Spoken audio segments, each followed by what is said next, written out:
नमस्कार. आषाढी कार्तिकी वारी महामंडळ जबलपूर यांच्या द्वारे आयोजित श्री छत्रपती शिवाजी महाराज यांचे चरित्र कथाकथनमाला याच्या भाग 4 याच्यामध्ये मी हिमांशु डबीर आपलं सर्वांचं स्वागत करतो. काल आपण बघितलं की महाराजांचा झंझावात कसा आदिलशहाला आवरता येत नव्हता. सिद्धी जौहर आणि घोडखिंड पावन करून गेलेले बाजीप्रभू आणि फुलाजीप्रभू देशपांडे, चाकण कसं एकांगी लढलं, फिरंगोजी नरसाळ्याची किती पराक्रमाची शर्थ झाली.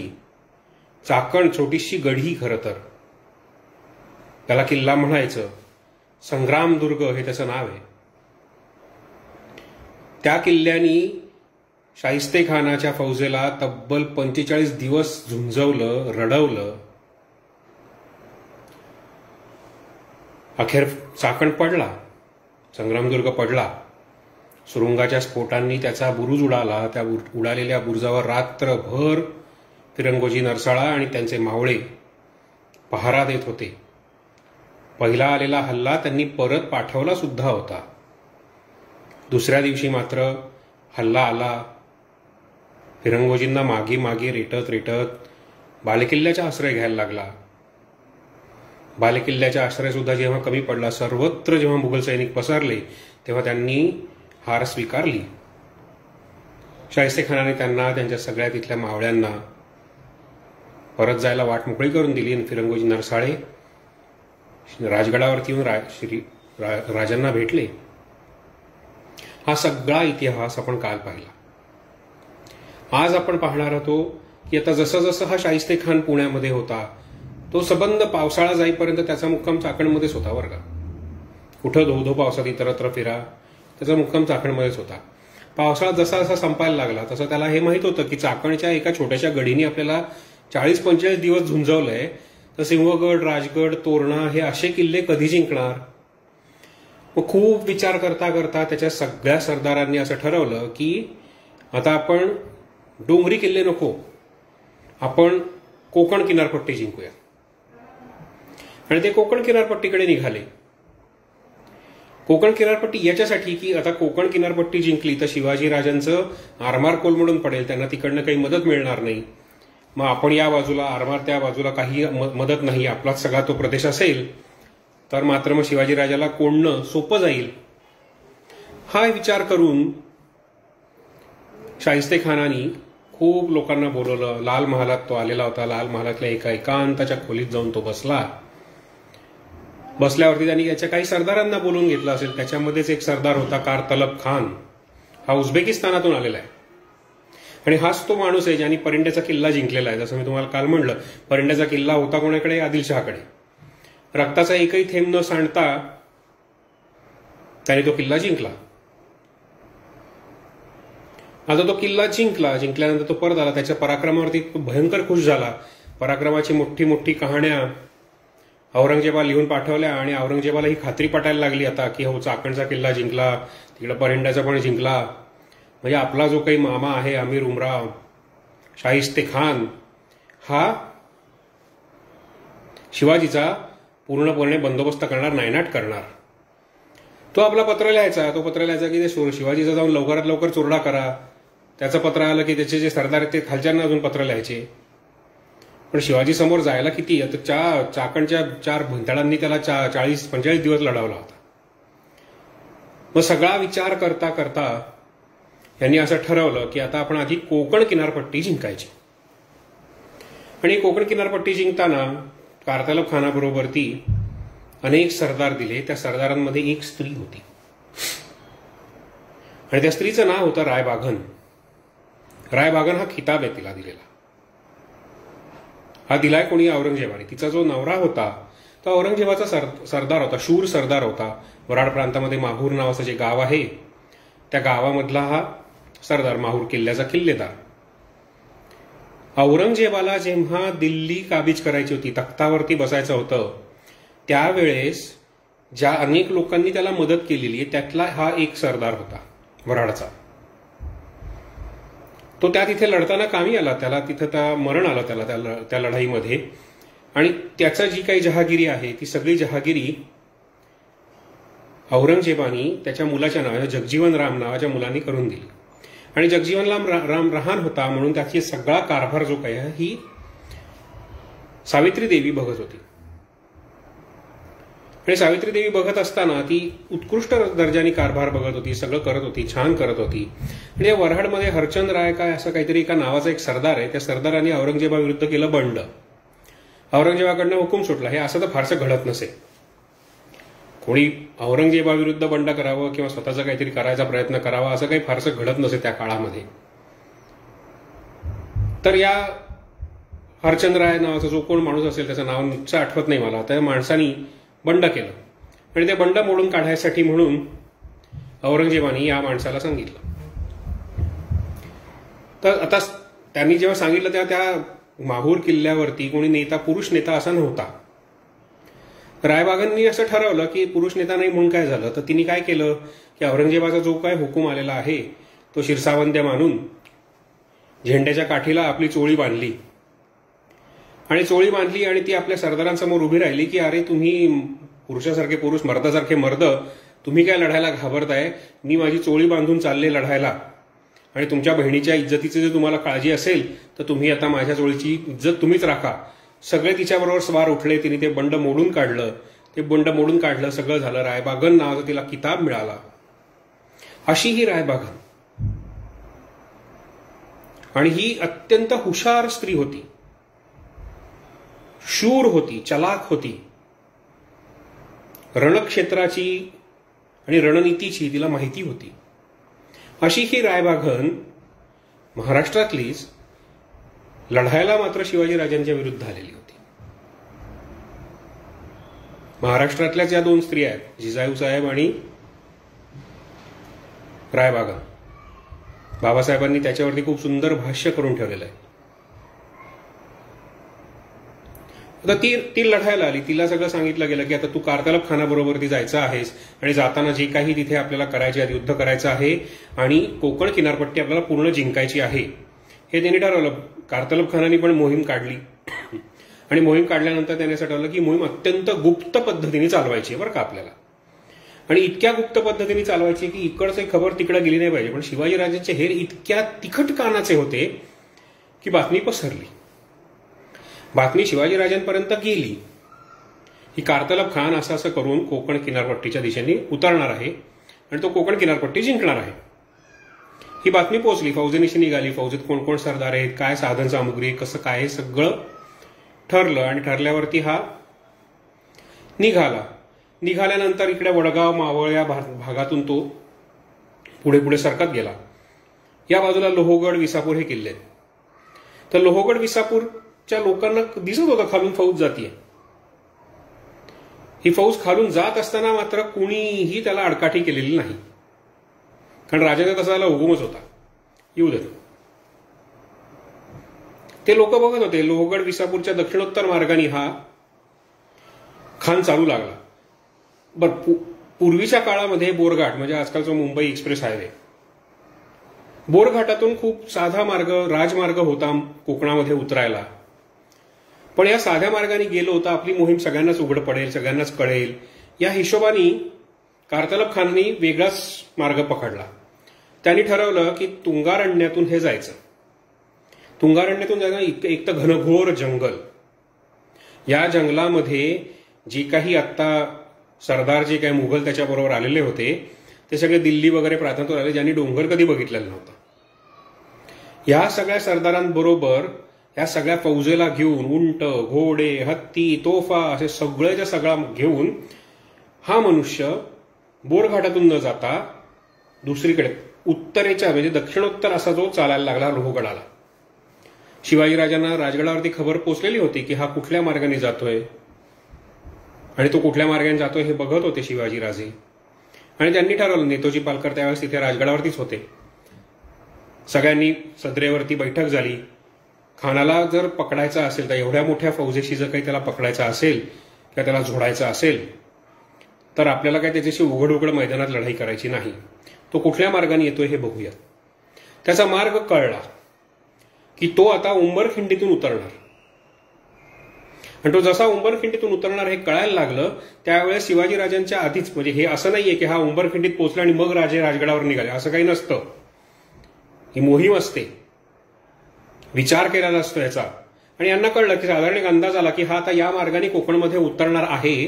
तर राजांनी ठरवलं, नेतोजी पालकरांना वगैरे सगळ्यांना खाणाखुणा झाल्या, सगळी फौज निघाली.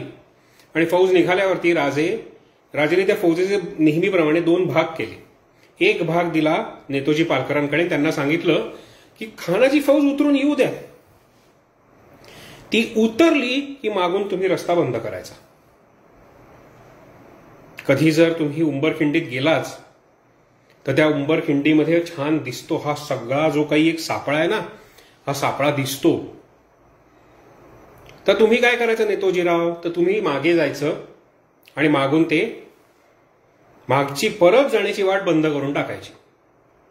नेतोजीरावांनी आपली तुकडी नेली.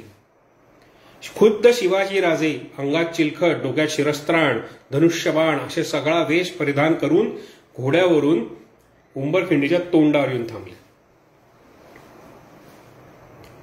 ही सगळी महाराजांची मंडळी, तान्हाजी, पिलाजी, ही सगळी महाराजांची मंडळी या जंगलामध्ये पसरून गेली. चिडी चुप, झाडांवरती चढ, कुठे दगडामागेच लप, सगळीकडे शांत बसून राहिले.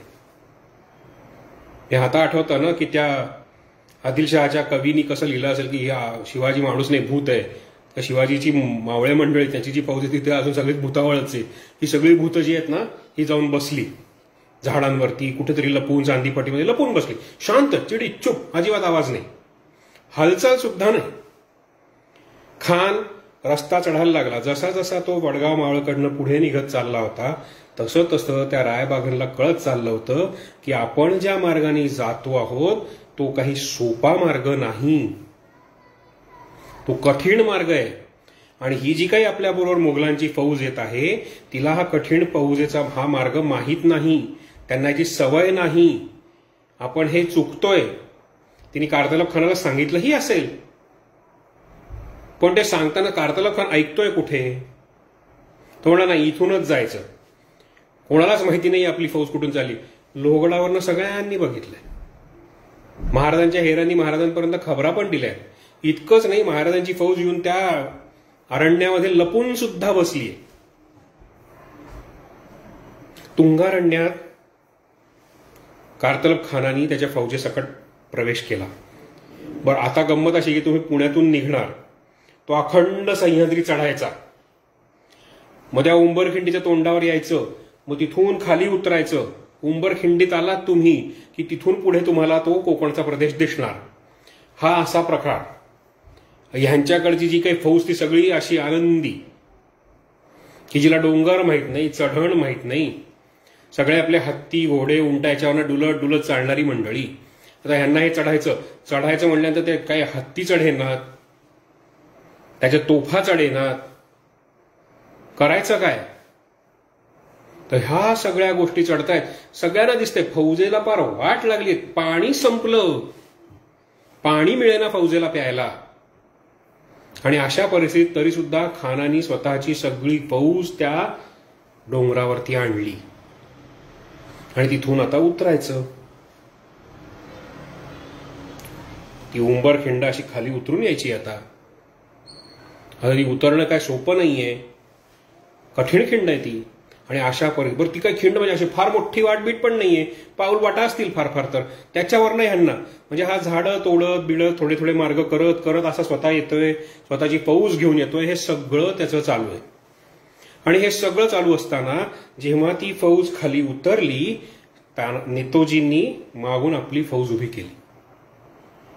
मागच्या बाजूला नेतोजी, ही सगळी फौज त्या सापळ्यामध्ये आली. हा डोंगराळ प्रदेश ना, खरोखर तुम्ही जर कधी गेलात तर बघा, दोन्ही बाजूंनी असे डोंगर आहेत. उंबरखिंडीमध्ये आज विजयाचं तिथल्या लढाईचं स्मारक उभं आहे. त्या स्मारकापाशी जरी जाऊन बघितलात ना तर दोन्ही बाजूंनी डोंगर आहेत. आणि तिथे दोन्ही बाजूंनी डोंगर, तिथलं जंगल, हे सगळं आजही फार गंमतदार पेक्षा म्हणजे कधी कधी भीतीदायक सुद्धा वाटू शकतं. आणि तिथून पाणी वाहतं.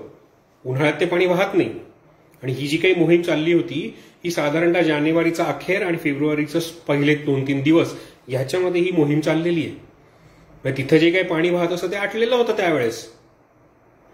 फार फार तर थोडासा ओघळ असेल किंवा काहीच नसेल, तर ते आटलेलं पाणी तिथून तो कारतलब खान उतरला आणि उतरल्यानंतर एका क्षणात सगळीकडून रणशिंग, हलकाऱ्या सगळं सगळं जोरजोरात वाजायला लागलं. या सैनिकांना काही कळेना. एक तर ते प्रचंड दमलेले. या सैनिकांना कळेना काय झालं. ती होती इशारत मराठ्यांना. मराठे झाडांवरनं उतर, डोंगरामागून बाहेर पड, कुठून काय कसे आले कोण जाणे. त्यांनी जी सोडायला सुरुवात केली. कारतलब खानाला कळेना हल्ला आला कुठून.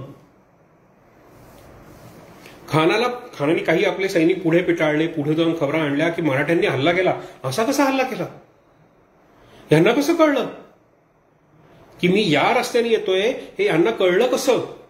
मग त्यांनी आपल्या लोकांना प्रोत्साहन द्यायला सुरुवात केली. थोडीफार तिथली झाडी छाटून जागा मोकळी करायला सुरुवात केली की निदान लढता तरी यावं. कारण शत्रू दिसतच नाहीये ना. कुठून तरी एखादा वाण येतो, डोक्यात घुस, कंठात घुस, छातीत घुस, पोटात घुस, पाठीतला कुठे काही, त्याला काय लागतंय. आणि लागून सगळे ते पटापटा भक्त मरतच होते माणसं. मग त्या लोकांना त्यांनी तयार केलं. बहादुरो लढते रहो, देखो दुश्मन से हमें जीतना है. हे असं करत करत तो लोकांना आवेश देत होता. सैनिक लढायला तयार होतं पण शत्रू दिसतच नव्हता. लढाई पेटली. खूप जोराची लढाई सुरू झाली. मराठ्यांनी पराक्रम गाजवला. नेतोजी पालकरांनी तर या लढाईमध्ये एवढा प्रचंड पराक्रम गाजवलेला आहे. आणि हे सगळं करत असताना त्याच्या सैनिकांनी मागे पण जाऊन बघितलं, पुढे पण जाऊन बघितलं. खबरा आल्या, मागे नेतोजी, पुढे शिवाजी. आता आपण सापळ्यात अडकलो, सुटका नाही. तरी खान लढायला म्हणतोय, सैनिकांना प्रोत्साहन देतोय, सगळं करतोय, पण त्याचा सैनिक ऐकायला कुठे त्याच्याजवळ. ते सैरभैर झालेले. त्यांना कळतच नव्हतं. कारण कुठेही पळून जायचं म्हणलं जंगलामध्ये तर कुठल्या तरी झाडाच्या मागून एखादा मराठा समोर येऊन उभाच. जातोस, थेटच पाठवून देतो. कशाला घाई करायची ना. तू कुठेतरी जाणार, जंगलात पडणार, त्याच्यानेच पाठवतो. अशी सगळी परिस्थिती तिथे चालू झाली. प्रचंड कापाकापी सुरू झाली. शेवटी रायबागांनी आपलं तोंड उघडलं. ती म्हणली, खान साहेब, तुम्ही शिवाजीच्या प्रदेशात घुसून, अनोळखी प्रदेशात घुसून मोठी चूक केलेली आहे. आणि केवळ तुमच्या चुकीपायी आज आपल्या या अखंड सामर्थ्यशाली फौजेचा असा चुराडा उडतोय. तुम्ही येताना शिवाजीच्या मुलकाचा नीट अभ्यास केलेला नाही आहे. आणि तो अभ्यास न करणं आपल्या सगळ्यांनाच आज महागात पडतंय. तुम्ही काही फौज मोहिमेवर नाही, तुम्ही पराभवाच्या खाईत आणलेली आहे. आणि ह्यातून वाचण्याचा एकच मार्ग आहे आता की त्या शिवाजीला सरळ जायचं. तो राजा दिलदार मनाचा आहे, तो नक्की धर्म वाढतील.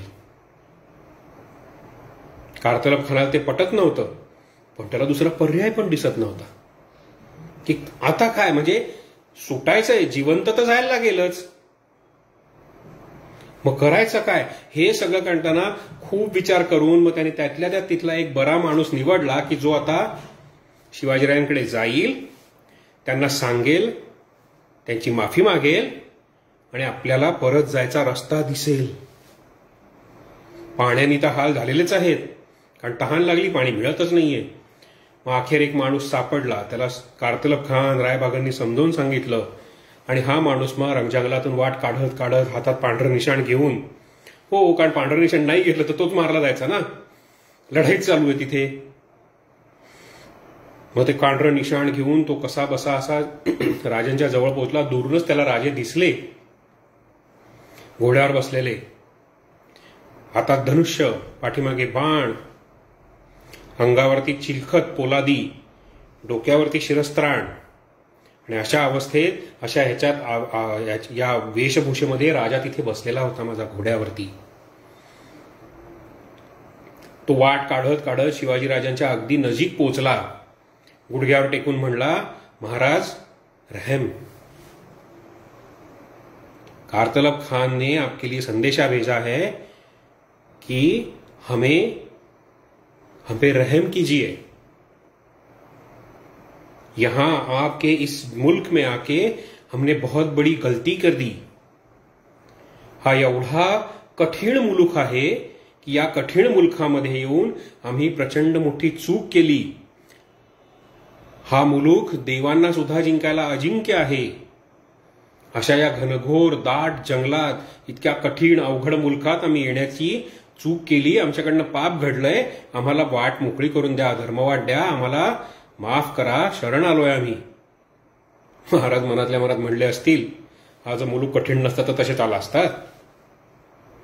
आता मुलूक कठीण आहे म्हणताय.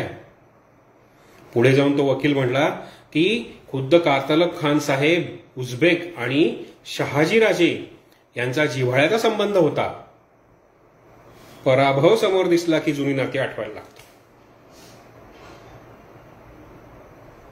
मग त्याचा वास्ता दिला. आम्ही परत चुकूनही या मार्गावर येणार नाही असं सांगावं. किती खोटं बोलावं वकिलांनी, समोरच्याला पचले एवढंच बोलावं ना. परत येणार नाही म्हणे. ठीक आहे, आता जे काय असेल ते शिवाजीराजांनी विचार केला आणि सांगितलं, आणलेली सगळी साधन सामुग्री, युद्धाची, दाण्यागोट्याची, पैशाची, हत्ती, घोडे, जे काही असेल ते सगळं इथे टाकायचं आणि रिकाम्या हाताने परत जायचं. मंजूर असेल तर लढाई थांबवतो, नाही तर मरा. वकिलांनी कबूल केलं. वकील मागे गेला. कारतलब खानाला निरोप कळला. इकडे शिवाजीराजांनी इशारत दिली. इशारत दिल्यावर लढाई एकदम शांत. जणू काही घडलंच नाही, फक्त प्रेतं पडलेली. सगळं जंगल एकदम शांत झालं. आणि कारतलब खानाला तो निरोप कळला. अतिशय खालमानेनी, अतिशय शर्मिंदा होऊन, अतिशय अपमानित होऊन जो मोठी टिमकी मिरवत निघाला होता की कोकण सर करतो, तो कोकणात पाऊल ठेवायच्या आधीच कापला गेला, म्हणजे पराभूत झाला. त्याला सगळं साधन सामुग्री तिथे टाकली आणि तो परत निघाला. परत निघाल्यावरती नेतोजी पालकर आणि शिवाजीराजांची परत तिथे भेट झाली. भेट झाल्यावरती नेतोजी आणि शिवाजीराजांबरोबर खूप चर्चा केली. शिवाजीराजे आता त्यांना नेतोजींनाही विचारत होते की आता पुढच्या मोहिमा आपण कशा करायच्या. नेतोजींनी अफाट पराक्रम गाजवला होता या लढाईमध्ये. नेतोजींना शिवाजीराजांनी सांगितलं की आता एक काम करा, शत्रूंनी जरी आपल्याला सांगितलं असलं की आता आम्ही परत येणार नाही तरी त्याच्यावरती विश्वास ठेवता कामा नये. हे परत येऊ शकतात, कारण यांची फौज अजूनही पुण्यामध्ये बसलेली आहे. तर आता आपण काय केलं पाहिजे, तर नेतोजीरावांनी सांगितलं तुम्ही तुंगारण्याच्या परिसरातच राहा. म्हणजे हा जर कारतलब खान उलटला तर झोडा, आणि आम्ही कोकणाच्या स्वारीवर जातो. तर ही कोकणाची स्वारी त्यांनी सुरू केली. ही सगळी घटना घडलेली आहे 2 फेब्रुवारी 1661 रोजी, उंबरखिंडीची लढाई. पहा बरं तारखा, ज्या मी आता काही मुद्दामून काही तारखा सांगतो ज्या आपल्या लक्षात असायला पाहिजे. 10 नोव्हेंबर 1659ला अफजल खानला फाडलाय. 25 नोव्हेंबर ते 28 नोव्हेंबर या दरम्यान पन्हाळगड जिंकला गेलेला आहे 1659. त्याच्यानंतर 1660 मध्ये सिद्धी जौहरच्या लढाईतून, वेढ्यातून बाजीप्रभू, बुलाजी प्रभूंच्या मदतीने शिवाजीराजे सुटलेले. त्यावेळेस होता आषाढ, गुरुपौर्णिमा होती ती.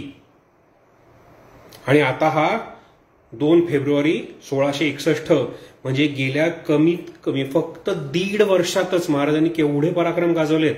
हा दैदित्यमान इतिहास जो आहे ते बघून डोळे दिपतात की हे एका माणसाला शक्य कसं झालं. हा सगळा 2 फेब्रुवारी 1661ला या पाठीमागच्या उंबरखिंडीत लढाई झाली. ती लढाई शिवाजीराजांनी जिंकली. त्या लढाईमध्ये शिवाजीराजे स्वतः होते. पावनखिंडी जी प्रसिद्ध झाली खिंड ती ही उंबरखिंड. महाडच्या कडून आपण जेव्हा पाली गावात जायला लागतो बल्लाळेश्वरला, तेव्हा डावीकडे जांभूळवाडी नावाचं गाव लागतं. त्या गावामधून जाताना ही खिंड लागते. त्या खिंडीपाशी जाताना छावणी नावाचं एक गाव आहे, त्याला लोक चावणी सुद्धा म्हणतात. त्या गावापाशी गाड्या लावल्या, गाड्या जातात तिथपर्यंत. गाड्या लावल्या की पुढे नदीपात्राकडे चालत चालत गेलो आपण, तर नदीपात्राच्या पलीकडच्या बाजूला आज एक अत्यंत सुंदर स्मारक उभं आहे, विजय स्मारक उभं आहे या लढाईचं प्रतीक म्हणून. जसं मी आपल्याला काल म्हटलं, लढाई इथे घडली ही जागा भूमीवरती दाखवता येत नाही की हा इथे घडली, पण तो सगळा परिसर जाऊन बघा. याच देही याच डोळा तो परिसर बघा. ही सगळी सह्याद्रीची धारातीर्थ आहे. या सगळ्या ठिकाणी लढाया घडल्या जिथे प्रत्यक्ष शिवाजीराजे होते. त्या भागांमधून फिरून या, भूगोलात जाऊन इतिहास शिकला की तो डोक्यात घर करून राहतो. हे सगळं तिथे घडलं. हे घडल्यानंतर शिवाजीराजांनी ठरवलं की आता आपण कोकणावरती स्वारी करायची. आणि कोकणावरती स्वारी करायला म्हणून त्यांनी नेतोजीला तुंगारण्यात ठेवलं आणि स्वतः कोकणामध्ये निघाले. कोकणामध्ये निघाला त्यांनी पहिल्यांदा दाभोळला गेले, दालभेश्वराचं दर्शन घेतलं, दाभोळ सर केलं. तिथून पुढे ते राजापूरला आले. राजापूरला आल्यावरती त्यांनी राजापूरच्या गावाच्या बाहेरच आपली छावणी घातली. त्यांनी तिथे आपला मुक्काम ठेवला आणि त्यांनी गावातल्या म्हणजे राजापुरातल्या सगळ्या मोठ्या मोठ्या धनिकांना असं सांगितलं की तुम्ही आम्हाला खंडणी आणून द्या. सगळ्यांना बोलवून घेतलं. सगळे गावकरी आले, सगळे मोठे मोठे धनिक आले, सावकार आले, सगळेजण आले. फक्त एका व्यापाऱ्याला त्यांनी निरोप पाठवला नाही, कारण त्याला स्वतः ते भेटायला जाणार होते. मोठा व्यापारी होता तो इंग्रज, ज्यांनी शिवाजीराजांच्या अफजल खानाच्या स्वारीनंतर सांगितलं होतं की आम्ही राजकारणात पडत नाही, आम्ही फक्त व्यापारी. आणि हे वचन त्यांनी सांगितलेलं जे काही लिहून दिलेलं जे वचन होतं हे त्यांनी लगेच मोडलं. कुठे? सिद्दी जौहरच्या वेढ्यामध्ये.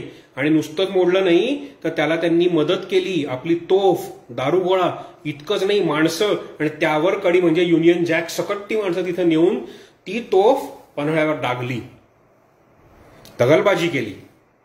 या दगलबाजांना भेटायला स्वतः शिवाजीराजे स्वतः दस्तूर खुद्द राजे जाणार होते. मोठी माणसं आहेत ना, मोठा मान आहे त्यांचा. त्यांना कशाला भेटीला बोलवा, आपणच भेटीला गेलं पाहिजे.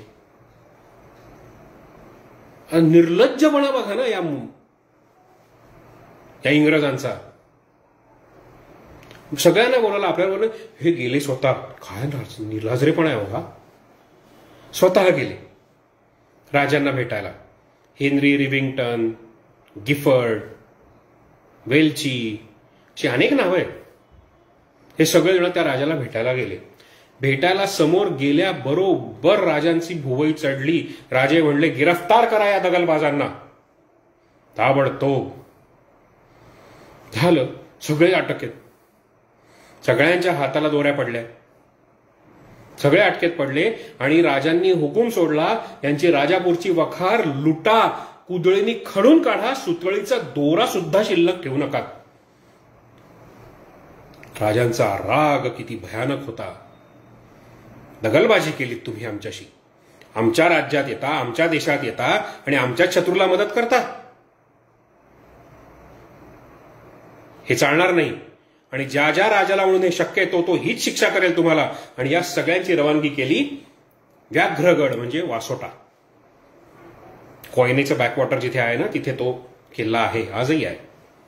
आजकाल फक्त त्याला वन खात्याची परवानगी लागते जायला, कारण ते सगळं अभयारण्याचा परिसर आहे. तिथं बिबटे पण आहे, तिथे अस्वल पण आहे, तिथे भारतीय नाग किंग कोब्रा पण आहे. इंडियन कोब्रा, किंग कोब्रा नाही, इंडियन कोब्रा आहे. बरेच नाग आहेत तिथे. आणि हे अस्वल बिबटे तर आम्ही तिथे बघितले पण.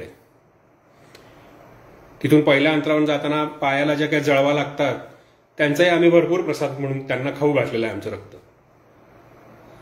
तर हे सगळं तिथे जाताना त्या लोकांना त्यांनी तिथे नेऊन ठेवून दिलं. ह्या लोकांनी पत्रव्यवहार सुरू केला आपल्या इंग्रजांबरोबर, मुंबईच्या, सुरतेच्या सगळ्यांबरोबर पत्रव्यवहार सुरू केला की यांनी आम्हाला असं पकडून ठेवलंय. खूप पत्रांवर पत्र पाठवत राहिले. हेनरी साहेब पाठवत राहिले, ते गिफर्ड साहेब पाठवत राहिले, सगळे पाठवत राहिले. शेवटी कंटाळून त्या व्हाईसरायांनी पत्र पाठवलं, तुम्हाला हे उद्योग सांगितलेच होते कोणी? या राजाविरुद्ध स्वतःच्या झेंड्यासकट फौज, दारुगोळा, माणसं द्यायला तुम्हाला सांगितलं होतं कोणी? आणि ज्या ज्या राजाची म्हणून ही ताकद असेल की आपण केल्या आपल्या झालेल्या अपमानाचा, आपल्या विरुद्ध झालेल्या वापराचा, जो काही पराभवाचा असेल किंवा जो काही आपल्या विरुद्ध जे काही बंड किंवा जे काही कृती घडलेल्या असतील, ज्याची म्हणून ज्या ज्या राजाची म्हणून ती ताकद असेल तो ह्याचा बदला घेतल्याशिवाय राहणार नाही. तेच शिवाजी राजांनी जर केलं आहे तर आम्ही तुम्हाला काही मदत करू शकणार नाही. खितपत पडा. कित्येक वर्ष ते लोक व्याघ्रगडावरती म्हणजे वासोट्यावरती पडून होते तुरुंगामध्ये. हेनरी रिव्हिंग्टन त्याचा अटकेतच मेलाय. म्हणजे विचार करा, राजा आणि आपल्याकडे बाहेरून येणाऱ्या आक्रमणाचा जर त्याला थोपवायचं असेल तर ते कसं थोपवलं पाहिजे, तर हे असं थोपवलं पाहिजे. अशीच एक थोडीशी कथा सांगतो. राजे जेव्हा कोकणात गेले होते तेव्हा तिथल्या काही कोकणातल्या लोकांना असं त्यांना तक्रार केली होती कोकणातल्या लोकांनी की अरबस्थानातून आहेत ना खूप लोक अरबी येतात, आपल्या कोकणातल्या आया बहिणींना, बायका पोरांना, मुलांना, माणसांना घेऊन पळवून जातात आणि तिकडे गुलाम म्हणून विकतात. आणि हे दरवेळेस होतं आणि आम्हाला वाचवायला कोणीच नाही, तर तुम्ही आम्हाला मदत करा. तर राजांनी काय केलं होतं, राजांनी जसे ते लोक आले तसे राजे पण तिथे पोहोचले होते. त्यांनी या अरबांना 200 अरब पकडले, तुरुंगात टाकलं. आणि काय करायचं, रोज फटके, सकाळ संध्याकाळ रात्र रोज फटके मारायचे, दाणा आणून फटके मारायचे, जीव खाऊ घालायचं, सगळं करायचं, पण रोज फटके मारायचे. 3-4 महिने असं चाललं आणि एक दिवस त्यांनी दिलं सोडून यांना, जा आता घरी जा. त्यांनाच कळलं काय करायचं आता. आले बिचारे, कोकणात आले, कोकणातून आपापल्या घरी गेले. तिथल्या राजाला ते सांगते झाले की आता पुढे कधी त्या भागात जाऊ नका, तिथला राजा मारतो, दहशतवादाचा बंदोबस्त असा करायचा असतो. एक तर आपल्या घरात ते घुसले तर त्यांना इतकं झोडा, नाही तर त्यांच्या घरात घुसून त्यांना मारा. दहशतवाद चिरलाच पाहिजे, चेचलाच पाहिजे, मग तो कुठला का असे ना. आपल्याला वाटतं रस्त्याची नावं काय आहे, त्याला काय अर्थ आहे, पण तो सांस्कृतिक दहशतवाद आहे. रस्त्याने चालताना आपण म्हणतो का अकबर रोड, का आमच्याकडचे राजे कुठे गेले, शहाजहान रोड, का पृथ्वीराज चव्हाण कुठे, राणा प्रताप कुठे.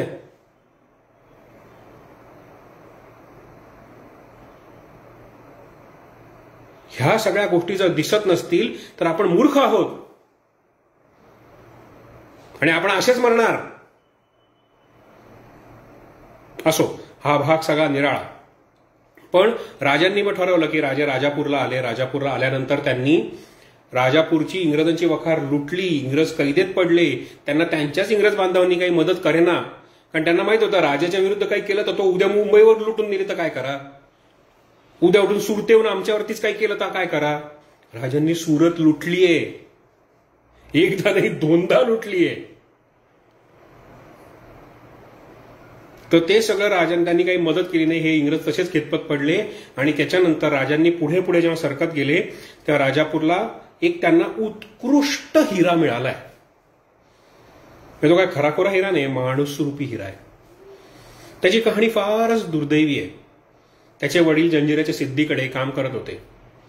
काहीतरी कामात चूक झाली किंवा त्या जंजिऱ्याच्या सिद्धीची मती फिरली किंवा त्याची मर्जी फिरली, काही म्हणा, या कुटुंबावरची त्याची मर्जी फिरली. त्या कुटुंब प्रमुखाला त्यांनी पोत्यामध्ये घातलं, पोत्यामध्ये घालून समुद्रात टाकून दिलं किल्ल्यावरून, जिवंत वर का. त्या माणसाचं पुढे काय झालंय आपल्याला काय सांगायची गरज नाही. मी तो पडला आणि ह्या सगळ्या कुटुंबाला त्यांनी एका हापशाला दिलं, जाऊन विक अरबस्थानात. केवळ नशीब चांगलं, केवळ नशीब चांगलं, त्या रात्री दर्या उसळला होता, पुढे जाता येईना. ती हाकारलेली जी काही जहाजं होती ती सगळी पुन्हा बंदरावरती आली. ह्या लोकांचा लिलाव इथेच केला गेला गावात. आणि तो विकत घेणारा त्या माणसांना, या लेकरांना, त्यांच्या मातेला विकत घेणारा त्या मातेचा भाऊ निघाला. त्यांनी त्याला विकत घेतलं. आपल्याच मामाकडे ही लेकरं पुढे वाढली. आणि मग जेव्हा हा राजा, शिवाजी राजा जेव्हा या भागात आहे हे कळलं, तेव्हा या मुलांनी एक पत्र पाठवलं आपली कहाणी सांगणारं, आणि त्याच्यावरती त्याचं खरं खरं नाव लिहिलं. आणि जेव्हा राजा राजापूरला गेले तेव्हा त्यांनी आपले स्वार पाठवले, त्या मुलाचा पत्ता शोधला, ते स्वार पाठवले आणि त्या मुलाला त्यांनी घेऊन यायला सांगितलं. जेव्हा हे स्वार आले तेव्हा त्या आईच्या काळजात काय झालं असेल हो, मागची घटना आठवल्यावरती तिला हे आठवलं की आता परत काय नशिबी वाढून ठेवलंय. आणि मग त्यांनी ते सगळे आले, त्या मुलाला ते घेऊन आले. आणि तो मुलगा म्हणजे बाळाजी आवजी चिटणीस. त्यांच्या आईची त्यांनी साडी चोळी देऊन त्यांचा सत्कार केला, त्यांचा आदरातिथ्य केला राजाने. आणि त्या माऊलीला कळलं की हा राजा वेगळा आहे. पुढे हे बाळाजी आवजी चिटणीस खूप खूप चांगले होते. त्यांचं हस्ताक्षर सुरेख होतं, त्यांची बुद्धिमत्ता, त्यांची स्मरणशक्ती चांगली होती. राजांनी एखादं पत्र लिहायला सांगावं आणि त्यातला अक्षरन अक्षर जसंच्या तसं बाळाजींनी लिहून काढावं. तर हे बाळाजी आवजी चिटणीस यांना सगळे भेटले आणि मग राजे पुढे शृंगारपुरी वळले. शृंगारपुरावरती वळले कारण तिथे जसवंतराव दळवी, सूर्यराव सुर्वे अशी महान लोक राहत होती, जे स्वराज्याला बाधक होते. जेव्हा पन्हाळ्यावरती हल्ला झाला होता, जेव्हा ह्या सगळ्या गोष्टींना आदिलशहाने सांगितलं तर ह्यांना मिळा, खरं तर यांनी राजांना मदत करायला हवी होती, पण यांनी मदत केली आदिलशहाला. आणि हे जेव्हा त्या जसवंतराव दळव्याला कळलं की राजे आपल्यावरती चालून येतात, तो इतका घाबरला की तो लगेच सूर्यराव सुर्व्याकडे पळाला. राजे मला मारायला येतात, मला मदत करा, मला आश्रय द्या. आणि तो आश्रय त्यांनी घेतला, तिथे ते राहिले. आणि हे सगळं करताना शिवाजीराजांनी म्हटलं की काही झालं तरी ही आपली माणसं आहेत, यांच्यावरती असाच हल्ला करून यांना संपवणं योग्य नाही, यांना आपल्या स्वराज्य कार्यात सामील करून घेता यावं का, याचा विचार करून राजांनी त्या सूर्यरावांना एक पत्र पाठवलंय की तुम्ही स्वराज्यात या, स्वराज्यात या. सूर्यराव तयार झाला. सूर्यराव म्हणला ठीक आहे, हरकत नाही, मीच आता स्वराज्याचं कार्य करेन. राजांनाही आनंद झाला. राजांनी मग तान्हाजी, पिलाजी या सगळ्यांना, पिलाजी म्हणजे पिलाजी निळकंठराव देशपांडे, जे निळकंठराव म्हणजे महाजी पंत देशपांडे जे पुरंदरावर होते ना, त्यांचा हा मुलगा निळकंठराव हा किताब आहे त्या घराण्याला. तर त्या दोघांना त्यांनी शृंगारपुरापाशी ठेवलं, तिथल्या काही व्यवस्था करायच्या असतात. अहो सगळं तानाजी मालुसरे म्हणजे फक्त लढणारे नाही, त्यांनी रस्ते पण तयार केलेत माहितीये का. तर या सगळ्या गोष्टींसाठी म्हणून तानाजी आणि पिलाजीला शिवाजीराजांनी तिथे ठेवलं आणि हे पुढच्या मोहिमेला म्हणून निघाले. आणि मोहिमेवरती निघाले. मग हे सगळं करत असताना तिथे एकदा काय झालं, ह्या सगळ्या गोष्टी आदिलशहापर्यंत पोहोचतच होत्या. आदिलशहापर्यंत पोहोचल्या. आदिलशहानी त्या सूर्यरावाला पत्र लिहिलं की हा शिवाजी जेव्हा राजापूरला चालून गेला तेव्हा तू त्याच्यावर हल्ला का नाही केलास, तू आदिलशाहीच्या दरबारापासून फारकत का घेतलीस. आणि असं काय काय खरमरीत पत्र त्यांनी पाठवलं. ते पत्र पाठवलं, त्याचा जो अपेक्षित परिणाम होता तो झाला. सूर्यराव घाबरला आणि त्यांनी एका रात्री, म्हणजे तान्हाजीराव आणि हे सगळी जी काही मंडळी आहेत, ही रात्री आपलं काम निपटून आरामात होती आणि रात्री अचानक हल्ला आला या सुरव्याचा. आणि तो हल्ला आला. तानाजी मालुसरे लगेच तयार झाले, लढायला सिद्ध झाले. पिलाजीराव पण तयार झाले, सिद्ध झाले, एकदम लढायला सुरुवात झाली. मोठी जुंपली. हा सुर्वे काही साधा सुद्धा माणूस नव्हता, तो प्रचंड ताकदवान आणि प्रचंड पराक्रमी होता. तानाजीरावांनी आपली बाजू घट्ट भक्कम सांभाळून धरली होती, पण हल्ल्याचा जोर एवढा वाढायला लागला होता की पिलाजीरावांना कळेना की आता काय करायचं. त्यांचा धीर खचला आणि ते सुटले पळत. ते पळत सुटले. हे तानाजींनी बघितलं. तानाजींनी बघितलं, अरे हा असा कसा पळतो. त्यांनी आपल्या एका मावळ्याला जवळ केलं, त्याला सांगितलं की तू ही जागा बघ, ही बाजू तू धरून लावून धर, इथून कोणाला पुढे येऊ देऊ नकोस, मी जातो पिलाजीरावांकडे. तो पिलाजीरावांकडे पळत पळत गेला, ढांगा टाकत पळत पळत गेले असतील तानाजीराव. त्यांनी त्या पिलाजीरावांना धरलं. आता मागून धरल्यानंतर पिलाजीरावांची गाळ उडाली. पिलाजीराव घाबरले, काय झालं. तानाजी मालुसरेत बघितल्यानंतर त्यांना जरा बरं वाटलं. त्यामुळे तानाजीराव काय झालं, त्यामुळे तानाजीरावने त्यांना असं, मला तरी असं वाटतं की कदाचित एखाद्या मुस्कटात बिस्कटात मारली असेल. पळतो काय ना मर्दासारखा. तो वरती म्हातारा जो गेला तो काय बोलला असेल, काय बोललावीच असेल तुला, हीच का तुझी शौर्यता, असं म्हणले असतील कदाचित. मारले, एक दोन झापला पण मारले असतील कदाचित, माहित नाही मला, कल्पनाशक्ती माझी. पण यांनी काय केलं, जवळ पडलेला एक दोर उचलला. एक मोठा धोंडा होता, त्या धोंड्याला यांनी पिलाजीरावांना बांधलं. म्हणजे आता तुला शिकवतो रणांगणात पाय रोवून कसं उभं राहायचं असतं. आता जर घाबरलास, आता जर पळायचं ठरवलंस, हा धोंडा घे पाठंगुळीन पळ. तुम्ही काय करताय सुभेदार, काय करताय सुभेदार. पिलाजीराव ओरडत बसले, पण पिलाजीरावांना त्यांनी बांधून टाकलं आणि हा लढायला निघाला तानाजी. परत हल्ला परतवून लावला. परतवून लावल्यानंतर तानाजी मालुसरे परत आले. त्यांनी तो दोर सोडवला. त्यावेळी लई थट्टा केली. पुण्यांदा असं काही करणार नाही म्हणले. आणि हे सगळं शिवाजीराजांना कळलं. शिवाजीराजे पुन्हा आले, तानाजीचं कौतुक केलं. आणि हे सगळं झाल्यानंतर त्यांनी पुन्हा शृंगारपुरात सुरव्यांना पत्र पाठवलं की अहो तुम्ही शेवटी आपलीच माणसं आहात, अशी चुका अशा आगळी की तुम्ही का केल्यात? तुम्ही त्या दळव्याला आश्रय दिलेला आहात, जो आमच्या स्वराज्याचा गुन्हेगार आहे. तुम्ही त्यांना आश्रय दिलाय तेवढा तो आम्हाला परत का? नळी फुंकली सोनारे, इकडून तिकडून गेले वारे, अशा पद्धतीने सुरव्याने त्यांच्या निरोपाला काहीही दाद दिली नाही. त्याने त्या वकिलाला सांगितलं की तुम्ही व्हा पुढं, राजांना भेटायला आम्ही येतो मागून. तो काही आला नाही. आणि मग शिवाजीराजांनी शृंगारपुरावरती हल्ला केला. त्याने शृंगारपुरावरती हल्ला केला. शृंगारपूर ओस पडलेलं होतं, कोणीच नव्हतं. सगळे गावकरी तिथून निघून गेलेले होते. त्यांनी सूर्यराव सुरव्यांच्या राहत्या वाड्यामध्ये प्रवेश केला. मोठा वाडा होता त्यांचा. राजांनी प्रवेश केला, पण ते अत्यंत सावध होते. कोणीतरी चुकून लपून दबा धरून बसलेला असेल. सगळा वाडा शोधून काढला. त्यांचं जे काही आसन, ज्याला सुर्वे सिंहासन म्हणायचे, त्या सिंहासनाला लाथ घालून शिवाजीराजांनी ते मोडून टाकलं. या असल्या गुलामगिरीची चिन्ह त्यांना सहनच होत नसत. किती रक्तात भिनली होती बघा आपल्या गुलामगिरी.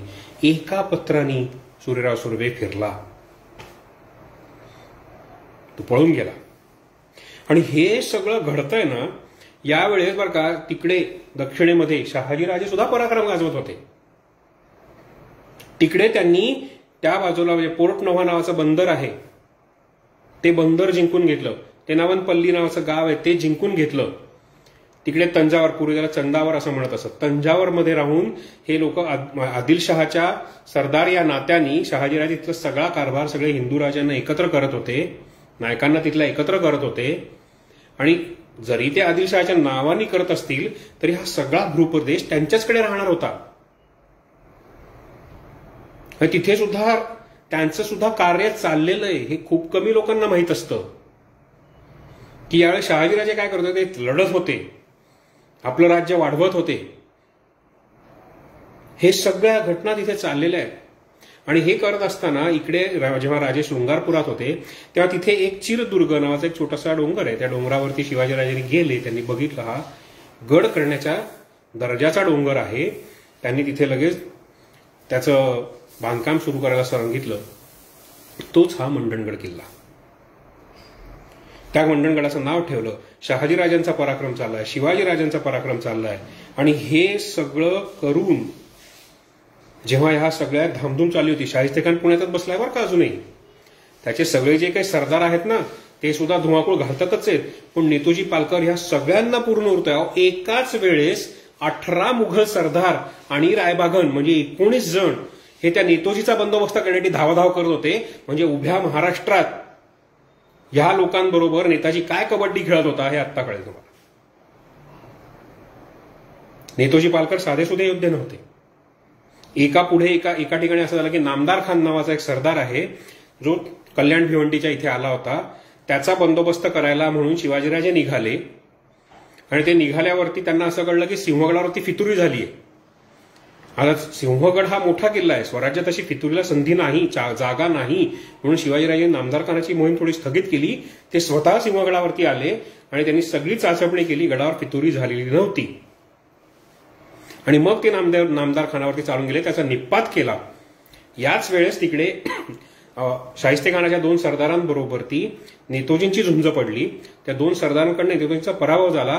पण जी काही जमलेली प्रचंड लूट होती ती नेतोजींनी सुखरूपपणे अंगावरती अनेक जखमा होऊन सुद्धा पुन्हा स्वराज्यात आणलेली होती. म्हणजे नेतोजी, शिवाजी आणि खाली दक्षिणेमध्ये शहाजीराजे यांनी जो काही एकंदर सगळा उठाव केलेला होता तो केवढा प्रचंड होता.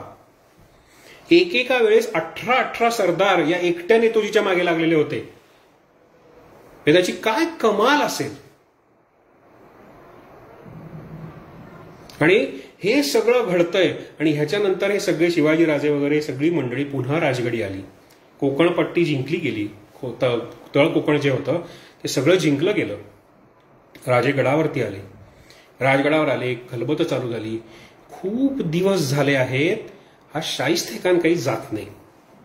कारतलब खान, नामदार खान, या सगळ्यांचा बंदोबस्त करून झाला, पण तरी सुद्धा शाहिस्तेखान काही हलायला तयार नाही. आता ह्याला आपण कुठंतरी करून इथून हाकलून दिला पाहिजे, काहीतरी तर केलंच पाहिजे. आता करायचं काय? म्हणजे त्याच्याशी जाऊन एक तर भिडायचं, कारण असे छोटे छोटे छुपे हल्ले करून साध्य काही होत नव्हतं. पाऊंड लक्षापेक्षा जास्त सैन्य आहे त्याचं. काही आपले तर असं सांगतात की 75,000 नुसतं घोडदळ होतं त्याचं. आता या सगळ्यांच्या पुढे असे छोटे छोटे जाऊन हल्ले करणं, रात्रीचे हल्ले करणं, ह्यांनी काही घडणार नव्हतं. त्या शाहिस्तेखानाच्या केसालाही धक्का लागला नसता. मग आता करायचं काय? खूप खलबतं सुरू झाली, खूप विचारमंथनं चालू झाली. सगळे मुत्सद्दी जमले. तानाजीराव, पिलाजीराव, नेतोजीराव, बाळाजी, चिमणाजी, सगळी मंडळी. बाळाजी, चिमणाजी, देशपांडे जी आहेत ना, ही पुण्याचे हवालदार जे होते देशपांडे, बापूजी मुदगल देशपांडे, ज्यांनी सिंहगड पहिल्यांदा बिना रक्ताने जिंकला होता, त्यांची ही 2 पोरं. त्या दोघांनी शिवाजीरावांबरोबरची त्यांची गट्टीच झाली. लहानपणापासूनची गट्टी. त्यामुळे ही 2 मंडळी मित्र होती. त्यांना लाल महाल खडा माहिती होता. खुद्द शिवाजीराजांना तो माहित होता. ही सगळी मंडळी बसली, विचारमंथन करायला लागली की ह्याला झोडायचा कसा. बेट ठरला की डायरेक्ट थेट लाल महालावरती छापा घालायचा. आजकालच्या आपल्या भाषेमध्ये त्याला सर्जिकल स्ट्राईक असं म्हणतात. तो करायचा. मुळावरच घाव घालायचा, म्हणजे वृक्ष उन्मळून पडतो. आणि हा तर विषवृक्ष आहे. हा मोगल, हा शाहिस्तेखान आपल्या स्वराज्यात आलाय. त्यांनी स्वराज्याची नुसती नासाडी चालवलीये. पुन्हा बर्बाद झालेलं आहे. ह्याला तर झोडायलाच पाहिजे. ह्याच्यावरती थेट हल्ला करायचा आणि शाहिस्तेखान कापायचा. हा बेट ठरला. एकदा हा बेट ठरला की तलवारीच्या मनसुब्याला सगळंच मंजूर. ठरलं. सगळी मंडळी निघाली. 400 मंडळी निवडली गेली. कोणी कुठे कसं जायचं, काय करायचं, कसं करायचं, ह्या सगळ्याचा काटेकोर बारकाईनी सगळी पूर्वतयारी करून घेतली गेली. आत्ताच्या जमान्यामध्ये मोबाईल वगैरे आहे, तो की इथून सांगा आम्ही इथे पोहोचलो, तू कुठं पोहोचला. पूर्वी काय होतं? तसं काहीच नव्हतं. त्यामुळे ज्यांनी जिथे जसं पाहिजे, ज्या वेळेस पाहिजे त्यावेळेस त्यांनी असणंच गरजेचं आहे. एखादा जरी चुकला तरी 400 मेले. आणि खुद्द राजे सापडले. त्यामुळे चुकीला तिथे काही संधीच नव्हती. चूक करणं हा पर्यायच नव्हता. सगळं योग्यच हवं. आणि मग सगळ्यांनी तो सगळा आराखडा तयार केला आणि त्यांनी ठरवलं की आता आपण शाहिस्तेखानाला हाणायचा. दिवस कुठला ठरला? रामनवमीच्या आदले, म्हणजे अष्टमी. तारीख होती 5 एप्रिल 1661. रामनवमी, राम जन्माला येणार होता. आणि त्याच्या आधी हा. आणि हे सगळं ठरलं. आणि ठरल्यानंतर राजगडावरनं रात्री संध्याकाळच्या वेळेस पाली दरवाजातून राजे उतरले. उतरल्यानंतर ते पुण्याच्या शिवारापाशी आले. थांबले. प्रत्येकाला सांगितलं गेलं कोणी कोणी कसं कसं करायचंय. बरं, प्लॅनमध्ये हे पण ठरवलं गेलं होतं की तो हल्ला झाला, पळून यायची वेळ पडली, पळून येताना कोणी कुठे कसं पळायचं. पुण्यापासून सगळ्यात जवळचा किल्ला म्हणजे सिंहगड आहे. सगळ्यांनी सिंहगडावर जायचं. बरं, ते सिंहगड जाताना घोडे कुठे तयार पाहिजेत, कसे तयार पाहिजेत, कोणी कुठे घोडे आणून ठेवावेत, हे सगळं ठरलं. सगळे 400 काही इकडे जाणार नव्हते हल्ला करायला. प्रत्येकाच्या वेगवेगळ्या जबाबदाऱ्या होत्या. ह्या सगळ्या जबाबदाऱ्यांमधून पुण्यातलं जे रोकडोबाचं मंदिर आहे ना, तिथे घोडे उभे होते. शिवाजीराजे लाल महालात हल्ला करून गेल्यानंतर ते रोकडोबाच्या मंदिरापाशी येणार, तिथून घोड्यावर बसून सिंहगडे जाणार, असा तो बेट ठरलेला होता. कात्रजच्या बाजूनी ही मंडळी उतरली. उतरल्यानंतर पहारे असतात ना, असं काही नाही की आले 400 आतमध्ये घुसले, असं नव्हतं. प्रत्येक ठिकाणी एक चेकपोस्ट असतो. शाहिस्तेखानाची फौज एवढी मोठी, त्यांचे पण चेकपोस्ट होते. पहिल्या चेकपोस्टवरती विचारणारी, कोण तुम्ही? आम्ही अशा लग्नाला गेलेलो होतो. आम्ही या पांढरेंचे सरदार, आम्ही त्यांचे सरदार, आम्ही ह्यांचे सरदार, आम्ही या देशमुखांचे सरदार, अशा काहीच्या काही बतावण्या करत हे सगळे जण निघाले. बरं, तुम्ही जर थोडा विचार केला तर हा सगळा जो काही महिना होता ना, हा त्यांचा रमजानचा महिना. म्हणजे ही मंडळी दिवसभर उपवास करणार, सूर्यास्त झाल्यानंतर खाणार किंवा सूर्योदय व्हायच्या आधी खाणार. सूर्यास्त झाल्यानंतर उपवास झालेला आधीच, मग ते भरपूर खाणार आणि भरपूर खाल्ल्यानंतर येणार सुस्ती, मग सुस्ती आल्यानंतर त्यांना लागणार झोप. मग विचारपूर्वक ह्या सगळ्याचं नियोजन करण्यात आलेलं होतं. आणि राजे आले, पहिल्या चेकपोस्टवरती त्यांची बतावणी सक्सेसफुल झाली, यशस्वी झाली. त्यांना कळलं की हा हे यांचेच माणसं असतील. काहींनी सांगितलं लग्नाला गेलो होतो, काहींनी सांगितलं आम्ही छबिन्याचे पहारेकरी, काहींनी सांगितलं आम्ही गस्त पथक, काही सांगत सुटले होते. आणि मग सगळी म्हणजे कारण या ज्या शाहिस्ते खान जो आहे या सैन्यामध्ये मराठा सरदारही खूपच होते, मराठी सरदारही खूपच होते.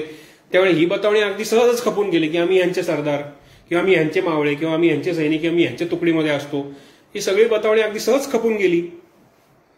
आणि मध्ये पहिला चेकपोस्ट करून दुसऱ्या चेकपोस्टवरती आले.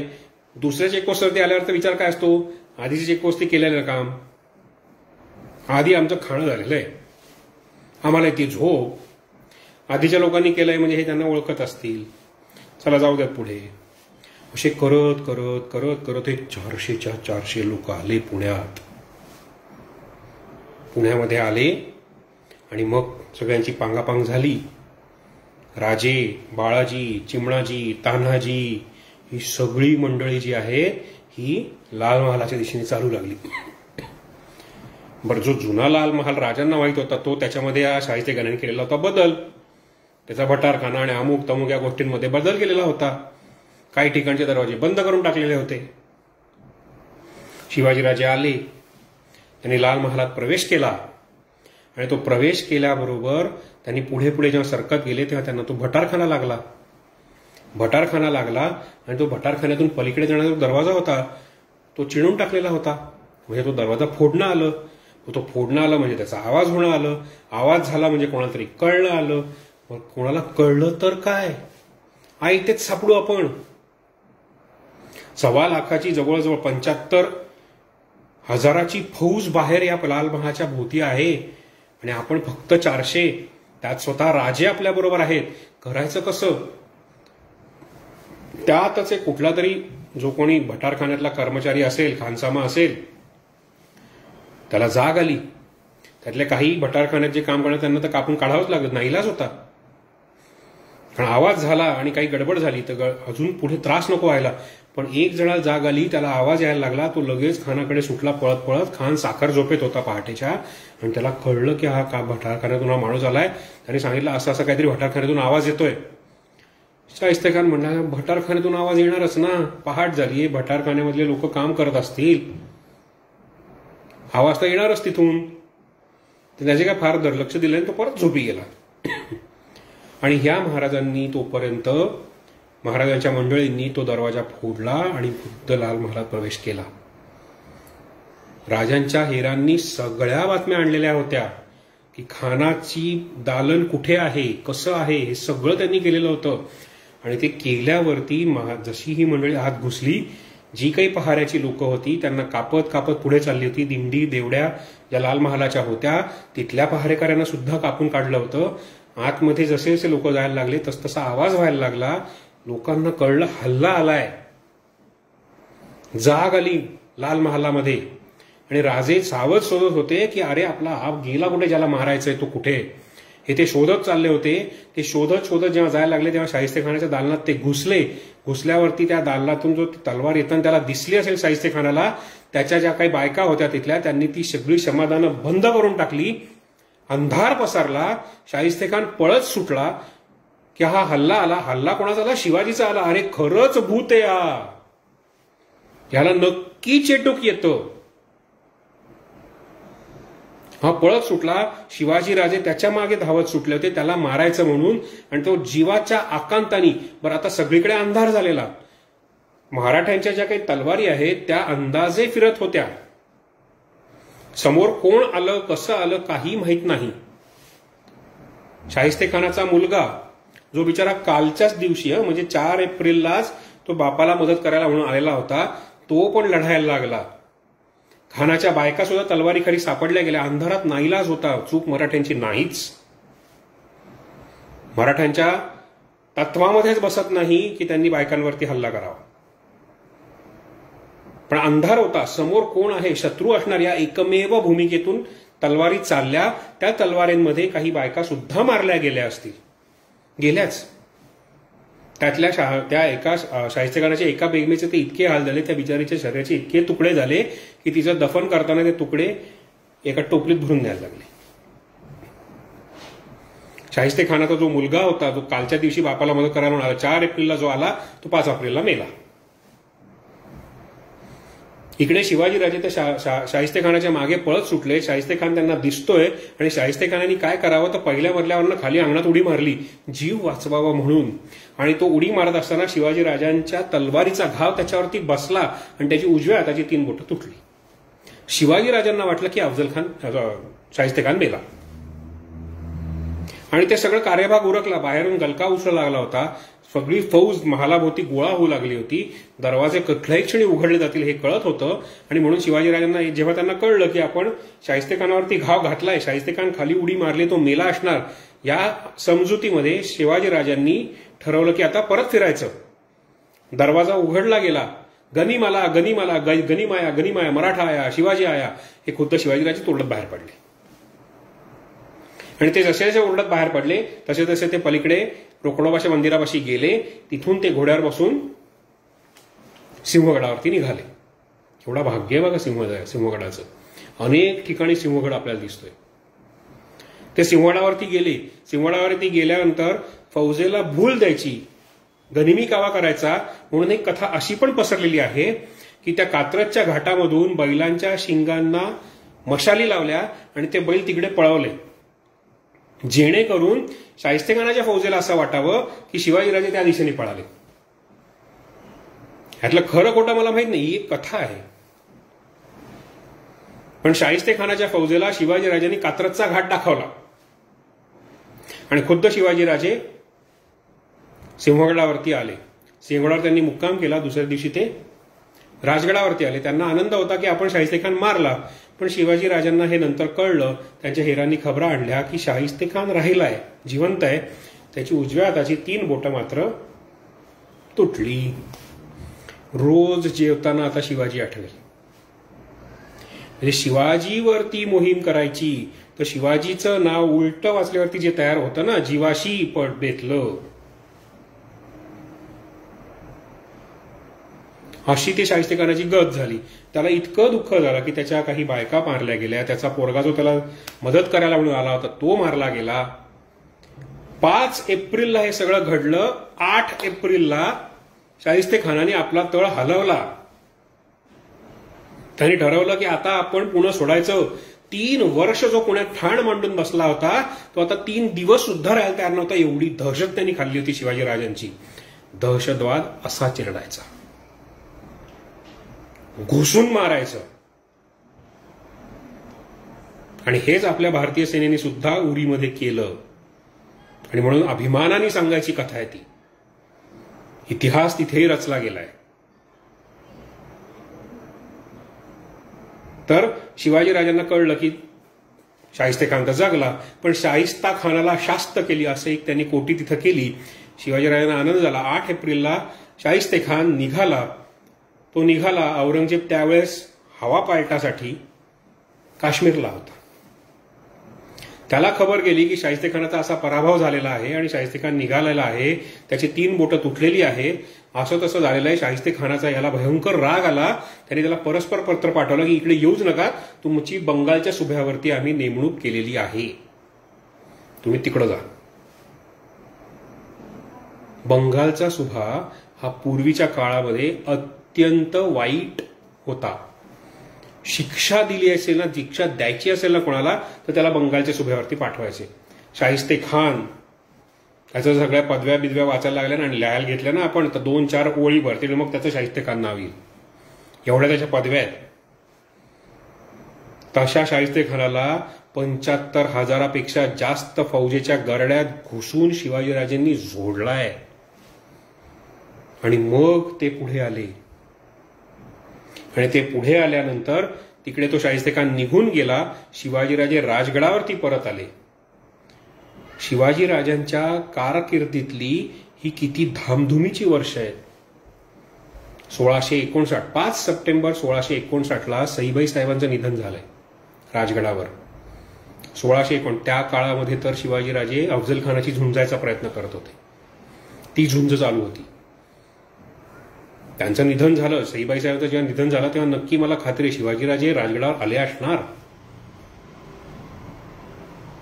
ते आले असतील त्यावेळेसही काय असेल ते. पण त्याच्यानंतर 1660 मध्ये सिद्दी जौहर, 1661 मध्ये शाहिस्तेखान, कारतलब खान, नामदार खान, ह्या सगळ्यांच्या त्यांच्या झुंजी झालेल्या आहेत 1.5 वर्षाच्या काळामध्ये.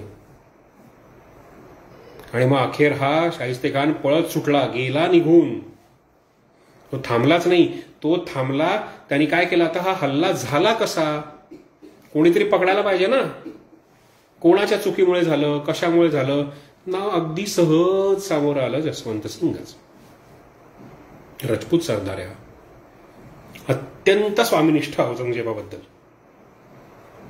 ह्या जसवंत सिंगाचं नाव समोर आलं आणि ह्या जसवंत सिंगामुळेच आपल्याला असा नामुष्कीजनक पराभव, नामुष्कीजनक दिवस असा बघायला लागलेला आहे.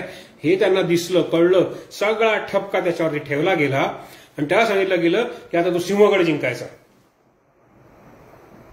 जसवंत सिंग करतोय काय बिचारा, गेला सिंहगडावरती, मोर्चे लावले. ह्याच्या पुढची कथा फार फार रंजक अशी आहे.